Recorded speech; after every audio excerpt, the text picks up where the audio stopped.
Hi all, welcome to football arena. ഇത്തവണത്തെ world കപ്പിൽ Brazil ആരാധകരെ പൂർണ്ണമായും നിരാശപ്പെടുത്തിയിരുന്നു.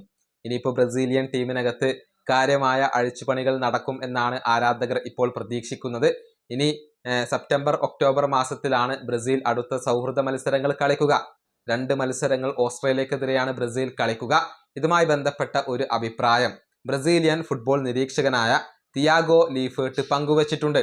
അതായത് ഈ ദുർബലരായ ടീമുകൾക്കെതിരെ സൗഹൃദ മത്സരങ്ങൾ കളിക്കുന്ന പരിപാടി അത് ബ്രസീൽ അവസാനിപ്പിക്കണം എന്നാണ് തിയാഗോ ലീഫേർട്ട് പറഞ്ഞിട്ടുള്ളത്. സൗഹൃദ മത്സരങ്ങൾ കളിക്കുകയാണെങ്കിൽ അത് യൂറോപ്പിലെ നല്ല ടീമുകൾക്കെതിരെ കളിക്കണം. അത്തരത്തിലുള്ള ഒരു സമീപനമാണ് CBF സ്വീകരിക്കേണ്ടത് എന്നാണ് തിയാഗോ ലീഫേർട്ട് ഇപ്പോൾ വ്യക്തമാക്കിയിട്ടുള്ളത്. അദ്ദേഹത്തിന്റെ വാക്കുകൾ ഇങ്ങനെയാണ്: കഴിഞ്ഞ വേൾഡ് കപ്പ് സൈക്കിളിൽ 14 സൗഹൃദ മത്സരങ്ങളാണ് ബ്രസീൽ കളിച്ചിട്ടുള്ളത്. അതിൽ 4 യൂറോപ്യൻ ടീമുകൾ മാത്രമാണ് ഉള്ളത്. പുതിയ സൈക്കിൾ ആരംഭിക്കുകയാണ്. നമ്മുടെ അടുത്ത 2 മത്സരങ്ങളും ഓസ്ട്രേലിയക്കെതിരെയാണ്. ഈ പരിപാടി നമ്മൾ അവസാനിപ്പിക്കണം. CBF ഇത് നിർബന്ധമായും അവസാനിപ്പിക്കണം. നമ്മൾ എപ്പോഴും ശരാശരി ടീമുകൾക്കെതിരെയാണ് സൗഹൃദ മത്സരങ്ങൾ കളിക്കുന്നത്. അത് ഇനി മുതൽ ഇല്ലാതാക്കണം.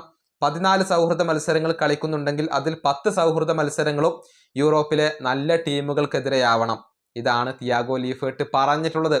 അതായത് വേൾഡ് കപ്പ് പോലെയുള്ള വലിയ വേദികളിൽ മികച്ച പ്രകടനം നടത്തണമെങ്കിൽ യൂറോപ്യൻ ടീമുകൾക്കെതിരെ, നല്ല ടീമുകൾക്കെതിരെ കളിച്ച് പരിചയം വേണം.